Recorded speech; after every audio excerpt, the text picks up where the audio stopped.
Bonjour, bienvenue, je suis très heureux de vous retrouver. Embarquement immédiat pour un nouveau voyage autour du bassin méditerranéen. Une émission encore plus magazine cette semaine en raison des élections municipales qui se déroulent en ce moment en France. L'occasion de nous intéresser aux vacances d'été version grand luxe. Elles se préparent sur la Côte d'Azur, sur les yachts. L'heure est en effet au recrutement des équipages. Les sociétés spécialisées dans ce secteur et les capitaines sont sur le pont. Les Flamants Roses aussi ne chôment pas. La saison des amours a débuté. Un spectacle étonnant que l'on peut observer avec attention en Camargue, l'un des plus beaux sites de France. Cette région abrite plus d'une centaine d'espèces sauvages. Ce sera le grand angle de ce magazine. Nous terminerons avec un beau portrait, celui d'une septuagénaire à l'énergie et à la générosité débordante. Rabia Mokadem est devenue une actrice de cinéma, un parcours hors norme pour cette mère de 12 enfants résidant à Marseille. Elle passe aujourd'hui le plus clair de son temps à aider ceux qui en ont besoin en France comme en Algérie. Mais avant cela, rejoignons l'Aquila en Italie. Le 6 avril, cela fera 5 ans que cette région du centre du pays a été dévastée par un violent tremblement de terre. Bilan, 309 morts et des dizaines de milliers de sans-abri. Aujourd'hui, on ne peut pas dire que la vie ait totalement repris son cours. La reconstruction difficile de l'Aquila, c'est un reportage de nos confrères d'Euronews. Une journée ordinaire dans cette école primaire de l'Aquila au centre de l'Italie. Une école qui n'est pourtant pas tout à fait comme les autres. Nous sommes dans ce qu'on appelle ici un MUSP, l'un des nombreux pôles scolaires temporaires créés dans la région après le tremblement de terre qui avait dévasté la ville de l'Aquila en 2009. 5 ans plus tard, aucune école en dur n'a encore été reconstruite et la patience des enseignants s'érode.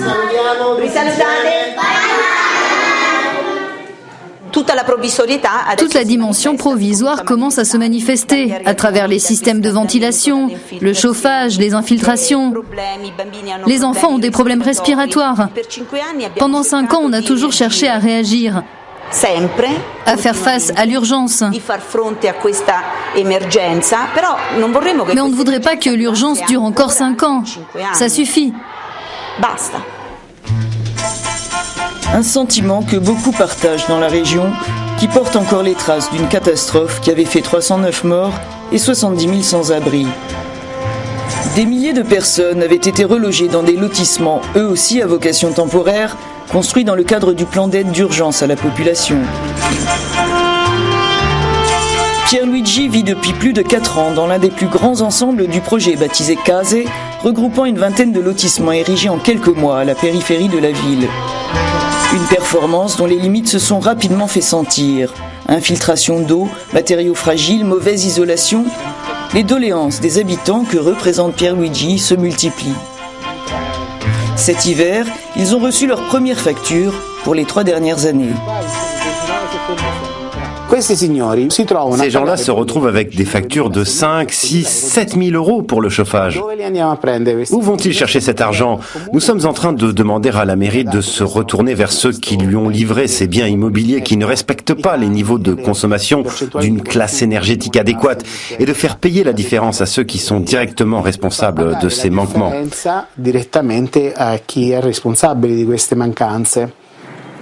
Les manquements des constructeurs des lotissements d'urgence, au coût de surcroît bien supérieur à ceux du marché, se sont de fait avérés nombreux. En témoigne par exemple cet autre module d'habitation provisoire abandonné à la périphérie de l'Aquila. Faute de répondre aux normes de sécurité, il a été placé sous séquestre, avec 2 autres lotissements de ce type. Au total, plus d'une centaine de familles ont été évacuées dans d'autres logements temporaires, comme celle d'Anna, qui ne décolère pas. Ici, le matériel utilisé semble... Non, il était déjà détérioré au moment de la mise en œuvre en 2009. Le bois utilisé pour les trottoirs n'avait pas été assemblé. Les lampadaires, si on s'approche, il suffit de les toucher, ils sont simplement posés sur le terrain. Le toit de plusieurs de ces habitations s'est ouvert complètement et les gens se sont retrouvés avec de l'eau de pluie chez eux. Et le constructeur et d'autres qui ont été mis en examen, je crois qu'ils ont juste écopé de quelques jours de résidence surveillée. Et comme cela arrive toujours en Italie, ils n'ont pas remboursé un seul euro. Les cas de malfaçon, de malversation, d'inculpation liés à la gestion de l'après-séisme font régulièrement la une des médias italiens. En novembre dernier, un rapport du député européen Søndergaard, membre de la commission de contrôle budgétaire du Parlement européen, jetait un nouveau pavé dans la mare. Selon lui, une partie des 493 millions d'euros de fonds de solidarité européens alloués à l'Aquila, et notamment au logement d'urgence, auraient été payés à des sociétés liées à la criminalité organisée et nombre de dépenses gonflées. Des accusations fondées notamment sur les dénonciations de l'association anti-mafia Libera, dont nous rencontrons le représentant local. Sono state fatte tutta quanta una serie di ordinanze e di deroghe alle leggi. Il y a eu toute une série d'ordonnances et de dérogations aux lois, y compris à la loi sur les appels d'offres. Et tout cela a abouti à un allègement des contrôles. Et cela a favorisé des entreprises qui ont des liens avec la criminalité organisée. Appaltatrici e subappaltatrici colluse con la criminalità organizzata. Selon les dernières estimations de la municipalité, il faudrait 5 milliards d'euros pour reconstruire complètement la ville. Mais l'argent fait défaut, principale préoccupation du maire de l'Aquila qui soulignait sa colère contre l'Union européenne lorsque nous l'avons rencontré en décembre. Il démissionnait quelques semaines plus tard, après que son propre adjoint et 7 autres notables aient été placés sous enquête judiciaire pour corruption. Nous retrouvons Pierluigi qui, malgré tout, aperçoit enfin le bout du tunnel. Après 2 ans de travaux, son ancien immeuble sera bientôt habitable avec toutes les normes de sécurité requises. Et bien que ce soit là qu'il ait tout perdu lors du séisme du 6 avril 2009, rien ne pourra le dissuader de s'y installer de nouveau avec sa famille. Mon rêve, c'est de me réveiller ici le 6 avril au matin, dans ma maison. Je veux effacer tous les mauvais souvenirs, voilà, et reprendre enfin le cours de la vie dont j'ai été privé pendant 5 ans, par la nature.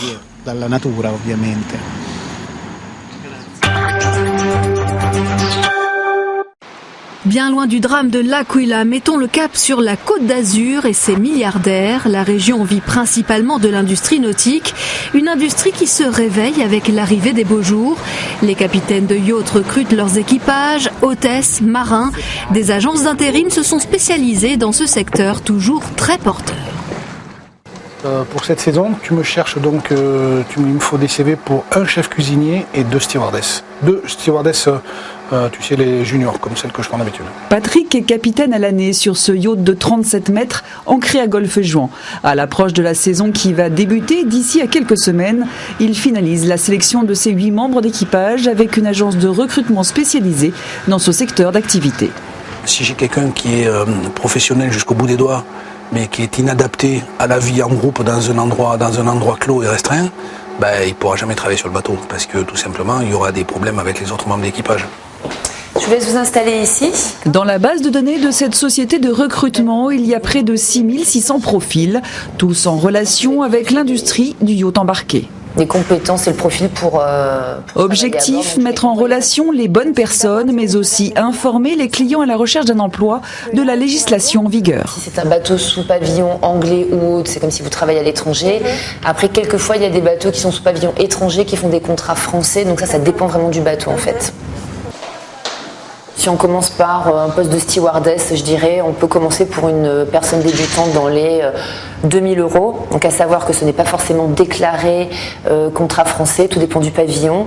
2000, 2500 €. Et puis après, plus on va aller vers un poste à responsabilité jusqu'au poste du capitaine, plus les salaires vont augmenter. Entre 5 et 10 000 € pour un poste de capitaine selon la taille du bateau.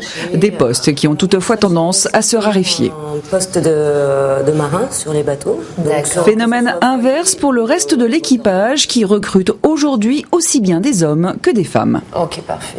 Moi ça me plaît. Bon, c'est vrai que des fois ça peut être impressionnant quand il y a des vagues, du vent, surtout sur un voilier. Mais c'est quelque chose qui me passionne, donc du coup on fait avec. L'industrie du nautisme, un secteur de l'économie qui ne connaît pas la crise. À lui seul, il représente un peu plus d'un tiers du chiffre d'affaires du département des Alpes-Maritimes et un quart de celui de l'ensemble du territoire français. Depuis jeudi, c'est officiel, le printemps est arrivé et avec lui, le retour des touristes vers les stations balnéaires comme Collioure dans les Pyrénées-Orientales.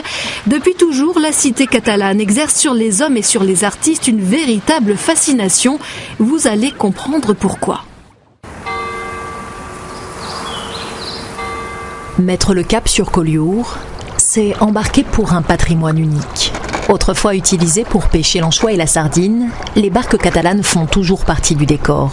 Et 50 ans après une retraite bien méritée, elles ont gardé ce petit caractère bien trempé qui fait tout leur charme. C'était les premiers bateaux qui étaient capables de remonter au vent. Et la manœuvre est difficile et d'ailleurs les Catalans ici, quand ils parlent de cette voile, ils disent « si tu ne me connais pas, ne me touche pas ». Alors c'est pas de la jalousie, c'est simplement un bon conseil de bon sens parce que si on se trompe, on peut vraiment se retourner. Les vieux gréements catalans n'ont plus aucun secret pour Louis Balofi. Cet ancien pêcheur y a navigué pendant près d'un demi-siècle.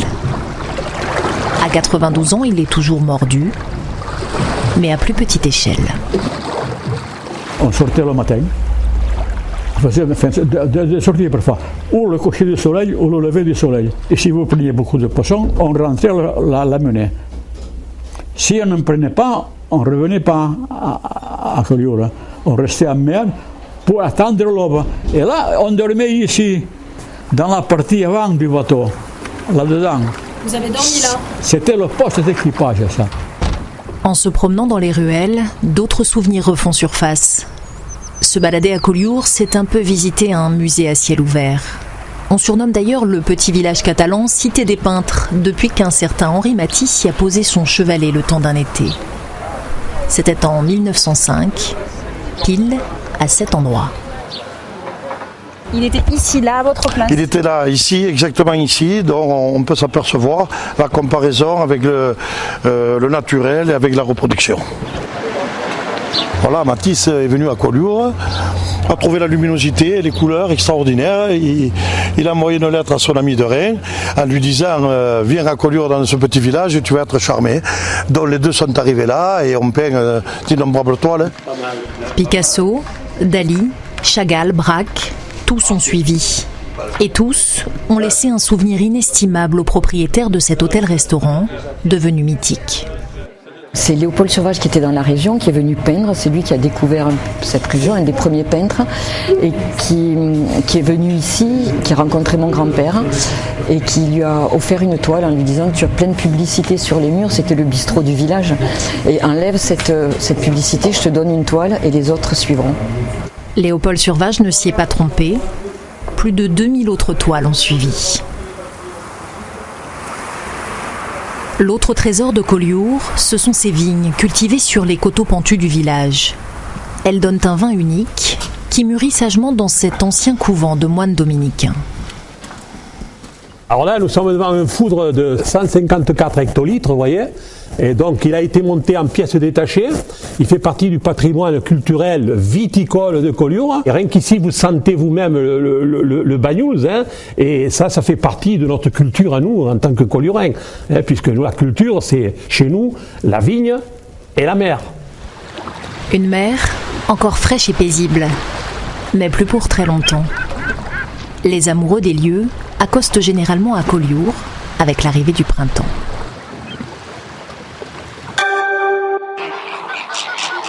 Nous poursuivons notre balade en Méditerranée, cette fois en Camargue, terre des taureaux et des flamants roses.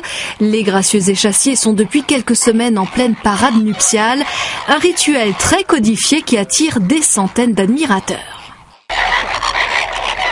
C'est un spectacle son et lumière de toute beauté. Dans les marais camarguais, la parade amoureuse des flamants roses.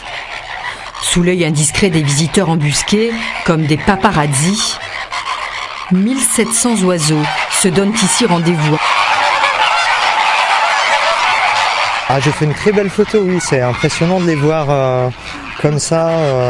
Le moment du repas, c'est vraiment exceptionnel de les voir d'aussi près et de les voir se promener, c'est vraiment génial. Pour un bon cliché, le photographe amateur reste posté des heures. Je cherche à prendre les oiseaux en vol. Mais c'est pas évident.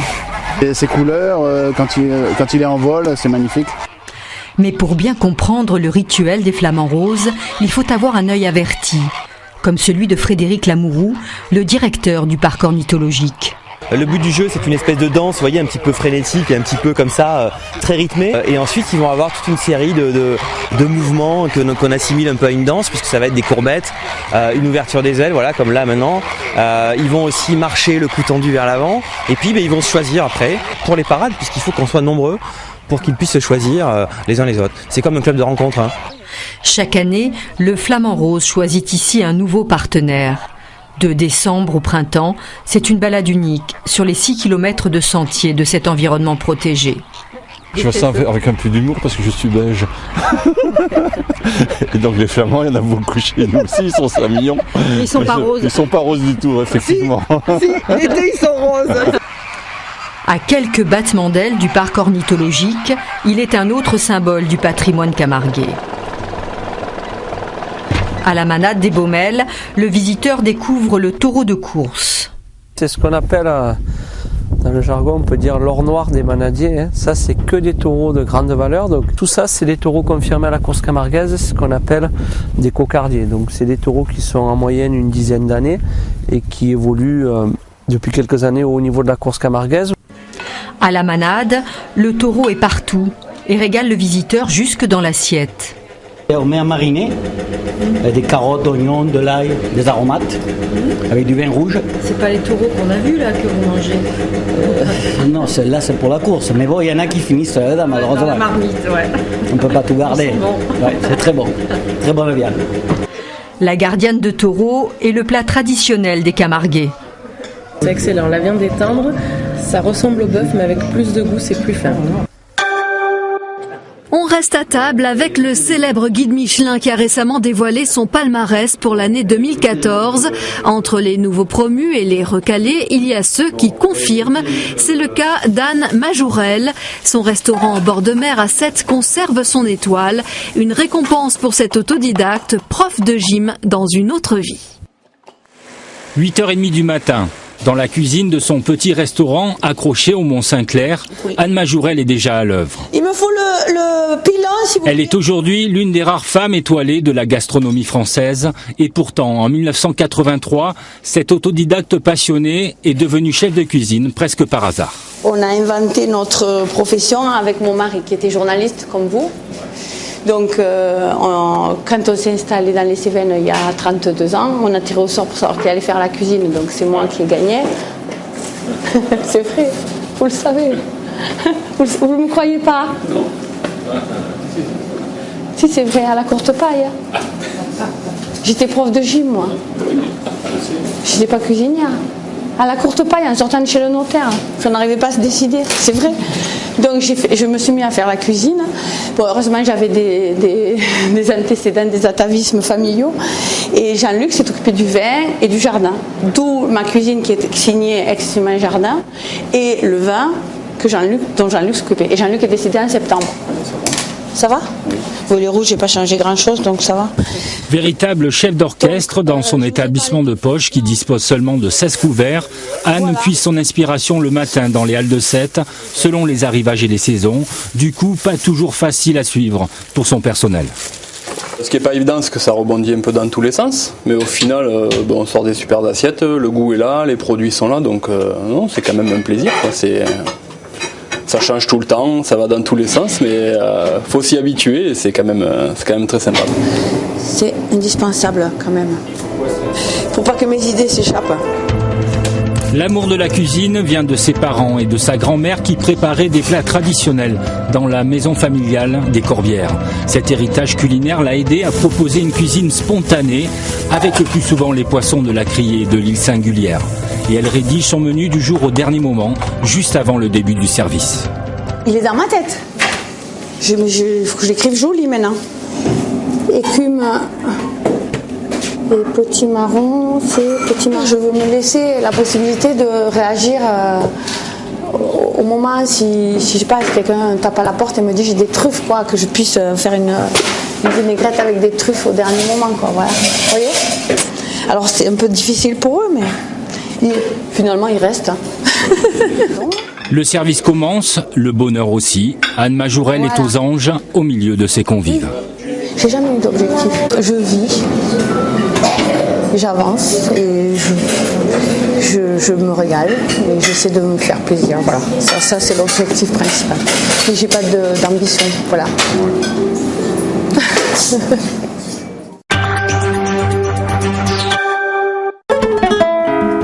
Dans son domaine, lui aussi est considéré comme un chef. Juan Carmona est l'un des guitaristes flamenco les plus réputés au monde. En résidence à la Cité de la Musique à Marseille, il a rencontré Timo, l'un des maîtres du chabi, le jazz algérien. Une rencontre aux confins de l'art et de la culture. Yehudi Menuhin le qualifiait de guitariste d'exception. Juan Carmona, l'une des guitares flamencas les plus réputées, multiplie les projets. Je suis guitariste flamenco, mais je suis un curieux et je pars du principe que la musique c'est un monde, on a toujours à apprendre. Et c'est pas en restant cloisonné chez soi qu'on va apprendre. Et alors moi, ce qui m'intéresse, c'est d'aller voir dans d'autres cultures comment ils fonctionnent pour enrichir aussi ma musique et pour tout simplement pour apprendre. J'aime les langages différents. Aujourd'hui, il pénètre le monde de la musique algérienne et s'ouvre au chahabi, le jazz d'Afrique du Nord. Sur scène, 5 musiciens, dont Mohamed Abdenour alias Timo. Le directeur artistique d'El Gusto maîtrise le mandol comme personne. On vit la musique, on ne se pose pas trop de questions. On joue, et chacun amène son truc. Et il faut que ça soit vraiment naturel, quoi.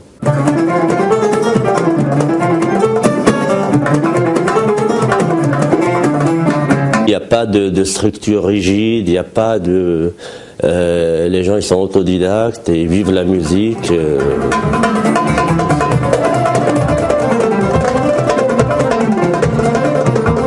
La Cité de la Musique a permis cette création, la rencontre de 2 maîtres, de 2 cultures, et la naissance d'une énergie musicale hors norme.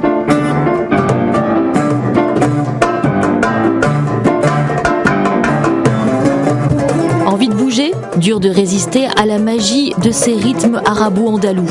Le voyage entre la musique flamenca et la musique chabi ne fait que commencer. Le mariage des cultures, c'est aussi ce qui a fait la réussite de Rabia Mokadem.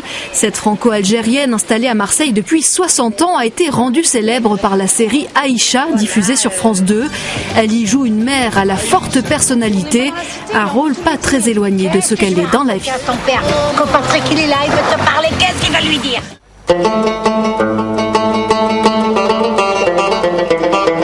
Nous sommes dans le centre-ville de Marseille. C'est ici que Rabia Mokadem est arrivée d'Algérie dans les années 50. Je suis à Marseille depuis 1954. J'avais tout juste 10 ans. Et je suis fière d'être à Marseille. Et d'être marseillaise. Voilà. D'être marseillaise. Mes enfants sont tous nés sur Marseille. Combien d'enfants ? Je suis fille, 6 garçons. Après avoir élevé ses 12 enfants, Rabia s'est lancée dans une carrière de comédienne. C'est l'un des acteurs principaux de la série Aïcha. Je vais raconter à ton père, quand Patrick il est là, il veut te parler, qu'est-ce qu'il va lui dire ? Une sitcom qui remporte un grand succès en France. Qu'est-ce que je dis à ton père ? Ah non maman, tu lui dis rien. À Marseille, Rabia Mokadem a beaucoup d'admirateurs. Ah oui, pourquoi pas ? Elle est constamment accostée par des fans. Rabia a appris sur le tas le métier d'acteur. Pour sa fille Ouria, sa mère a un don de comédienne. Elle a toujours fait de la comédie dans les mariages, à la maison, donc on n'est pas surpris.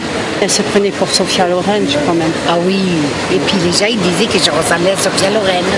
Née en Algérie et résidente à Marseille depuis 60 ans, Rabia Mokadem est une actrice qui valorise sa double culture.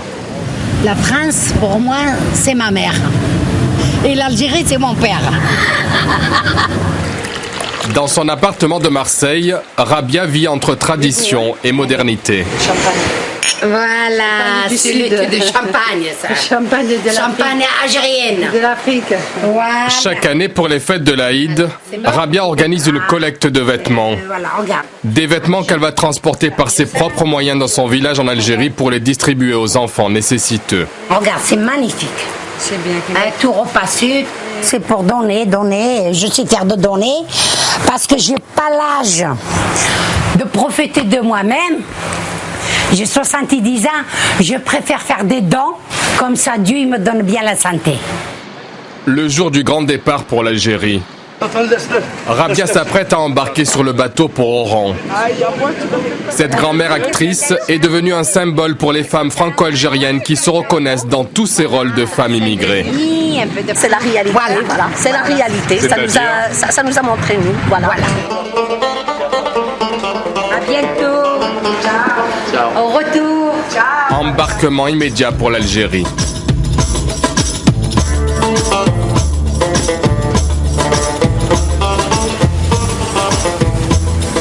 Bouzadiar, un village de pêcheurs à l'ouest d'Oran. À l'intérieur des terres, voici El Amria, la ville natale de Rabia Mokadem. El Amria est une ville réputée pour ses sources naturelles. Rabia habite dans cette maison dans un quartier populaire. L'actrice reçoit tous les jours des enfants pour leur offrir des vêtements qu'elle a collectés à Marseille.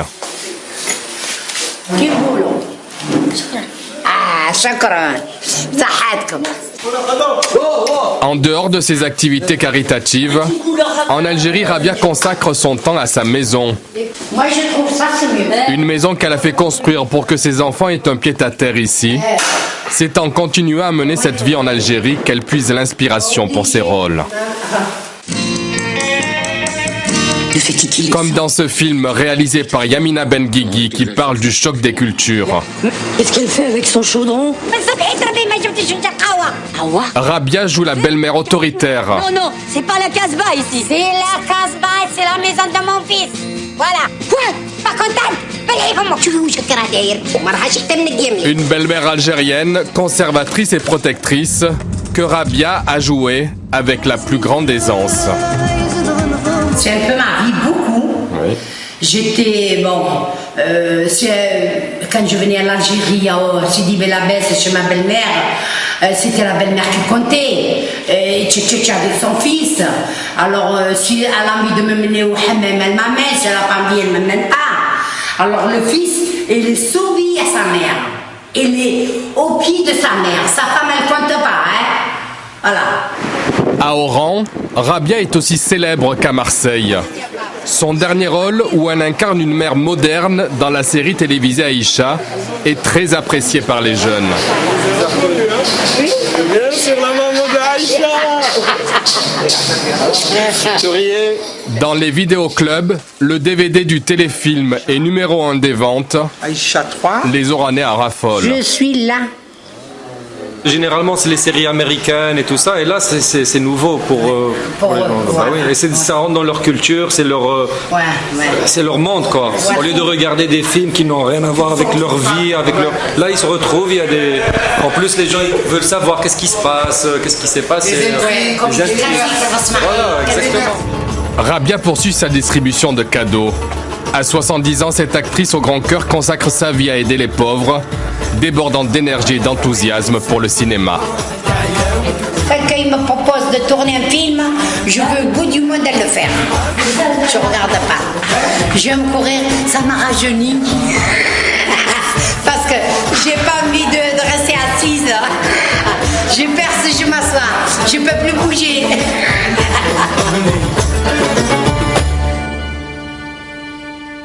Oui, elle n'est pas prête de s'arrêter de bouger, Rabia Mokadem.